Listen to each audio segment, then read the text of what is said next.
වාහන ඩිපෝවේ සංචාරය ආරම්භ ඔය ඇත්තටම අපි විශේෂයෙන්ම රජයක් විදියට ඉතාම විශාල බරක් දාන ක්ෂේත්‍රයක් තමයි පොදු ප්‍රවාහන ක්ෂේත්‍රය. සහ ඒ වගේම මේ පොදු ප්‍රවාහන ක්ෂේත්‍රයේ සේවාවක් විදියට පවත්වාගෙන යාම රටේ ආර්ථිකයට ලොකු දායකත්වයක් දිය හැකි කියන ආර්ථික දැක්ම තුළ තමයි අපි වැඩ කරන්නේ. ඒතර ලංකාවේ දැනට රාජ්‍යාංශයේ පවත්වාගෙන යන ප්‍රධාන සේවාවන් දෙකක් තමයි රුපියල් සේවාව සහ බස් රථ සේවාව.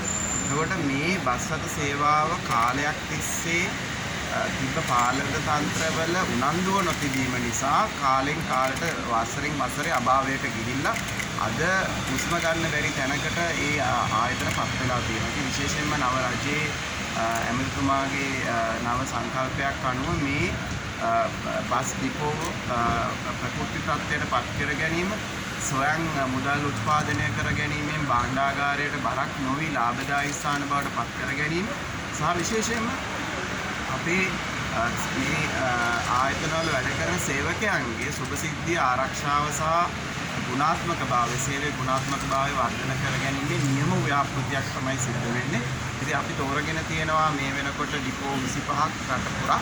ඒකෙන් එක ඩිපෝ එකක් තමයි පාන්දුර ඩිපෝ එක. ඉතින් අද මේ අපි විශේෂයෙන්ම මම පාර්ලිමේන්තුවේදී මේ ප්‍රවාහන ක්ෂේත්‍රයේ සංවර්ධනය කිරීමේ ආර්ථික මොඩල් සඳහා වන උපකාරක සභාවේ සභාපතිවරයා විදිහට තමයි මේ නිරීක්ෂණ චාරිකාව කරන්නේ. මේ නිරීක්ෂණ චාරිකාවේ අපේ අරමුණ මෙතන මේ ඩිපෝ හරහා සිද්ධ වෙන ක්‍රියාවලිය, මේකේ තියෙන ආදායම්, වියදම් සහ වෙනත් ආදායම් උත්පාදනය කර ගැනීමට තියෙන අවස්ථා සොයා බලලා යෝජනා ඉදිරිපත් කරමින් ඒ යෝජනා ක්‍රියාත්මක කිරීමට මූලික වීම තමයි අදහස. මෙතන ඒ වගේම අපි දැක්කා නව රජයක් පත් වුණා හැමදාම මේ ඩිපෝ වලට අමාත්‍යවරු අදාළ විශේෂ සම්බන්ධ අමාත්‍යවරු පැමිණෙනවා. නමුත් විශේෂයෙන්ම ලංකා ගමනාගමන මණ්ඩලය තුළ සිදුවලා තියෙනවා කියන මේ මූල්‍ය වංචා. ඊට පස්සේ ඩිපෝවන් තුළ සිදුවෙන වංචා සම්බන්ධයෙන් ඒවා මගහැරීම තුළ මේ ඩිපෝවන් නැවත යථා තත්ත්වයට ගන්න පුළුවන් කියන මතය ඔබතුමා ඉන්නේ නැද්ද? විශේෂයෙන්ම අපි දැකලා තියෙනවා හැම අමාත්‍යවරයෙක්ම තමන්ගේ අමාත්‍යාංශයේ අදාළ ආයතනවලට ඡන්දය ප්‍රතිවරණයකින් පස්සේ යනවා. නමුත් උන්ගේ අරමුණයි මේ රජයේ අරමුණයි සාමුලින්ම වෙනස්. මොකද මේ රජයේ පත් කරගත්ත මහජනතාව ධනය උපරිම ඵලදායීතාවකින් ආර්ථික ප්‍රතිඵල ගෙන දෙන තත්ත්වයක් යටතේ. එතකොට අපි විශේෂයෙන් මේ කරන්න ක්‍රියාවලිය අපි මේ නිරීක්ෂණය දිගටම සිදු කරනවා. මේ නිරීක්ෂණය ඇතුලේ වංචා දූෂණ ඉදිරියට ගියීමේ වැළැක්වීම අපි කියනවා. ඒ වගේම අපිට දැන් පැහැදිලිව පේනවා අකාර්යක්ෂමතාවය ඇතුළේ තමයි මේ වංචා දූෂණ සිද්ධ වෙන්නේ. විශේෂයෙන්ම මේ ඩිපෝ අපි ගත්තත් මේකේ ඉංජිනේරු වංශය හරහා සිද්ධ වෙන මේන්ටේනන්ස් ක්‍රියාවලියේදී ඒකට අවශ්‍ය කරන අදාළ කරන උපාංග මිලදී ගැනීමේදී තියෙන ක්‍රියාපටිපාද, ටයර් මිලදී ගැනීමේදී තියෙන ක්‍රියාපටිපාද.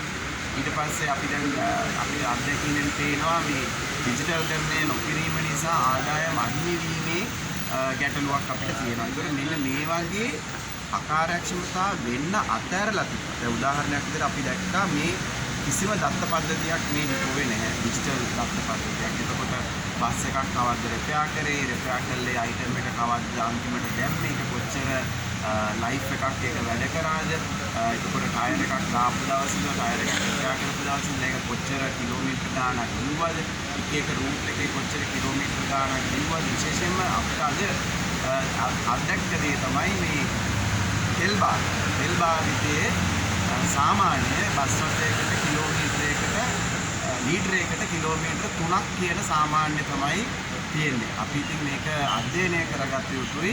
මොන බස්ද 3ට අඩුවෙන් දුවන්නේ, මොන බස්ද 3ට වැඩියෙන් දුවන්නේ. ඉතින් අපිට අත්දැකීම දැන් මෙතුමාලා දෙන්නේ අලුතෙන් ගත්ත බස් 4.1කට වඩා ඉහළින් ආරක්ෂිතතාවයක් තියෙනවා. ගොඩාක් පරණ එන්ජින් තියෙන බස් ලීටරයට කිලෝමීටර් 2ක වගේ සාමාන්‍ය අගයක් ගන්නවා. ඒ නිසා අපි විශේෂයෙන්ම තෙල් කාර්යක්ෂමතාවයට අවශ්‍ය කරන දක්ෂ එකතු කරන ඒ කාර්යක්ෂමතාවයට මෙන්න මේ ක්‍රියාවලිය අපි හිතනවා මීට කලින් ඇමතිවරුන්ගෙන්වත් පරිපාලනයවත් සිදු වෙලා නැහැ කියලා. අපි මෙතනට ආවේ වැරදි වෙලා ඉන්න නිලධාරීන්ට ඒකේ බරපතලන්නේ නෙමෙයි, ඉන්න නිලධාරීන් භාවිතා කරලා මේක කාර්යක්ෂම හොඳ බිස්නස් මොඩල් එකක්, එෆිෂන්ට්, ඒ කියන්නේ කාර්යක්ෂම ආකෘතියකට ගන්න. ඒ වගේම තමයි අපි අද දැක්ක දේවල් පිළිබඳව විශේෂයෙන්ම සේවක සුබසාධනය පැත්තෙන් තාමත් දුක්ඛිත තත්ත්වයක් තියෙන. ඒකට ප්‍රධානම හේතුව තමයි මේ වගේ ඩිපෝවක වුණත් මේ පානදුරේ ඩිපෝව වුණත් ආදායම මදි වියදම කවර කරගන්න. එතකොට කිසිම ප්‍රාග්ධන වියදමකට උන්ට මුදල් ඉතිරි වෙන්නේ නැහැ. ඒ නිසා කිසිම සේවක සුබසාධනයක් මේක ඇතුලේ කරගන්න බැහැ. ඒ නිසා දැන් අපි අද සාකච්ඡා කරේ කොහොමද මේ ආදායම වැඩි කරගන්නේ, වියදම් අඩු කරගන්නේ, මේ ලාභදායීත්වය වැඩි කරගෙන මේ ඩිපෝව ආදර්ශමත් ඩිපෝවක් බවට පත් කරන්න පුළුවන්.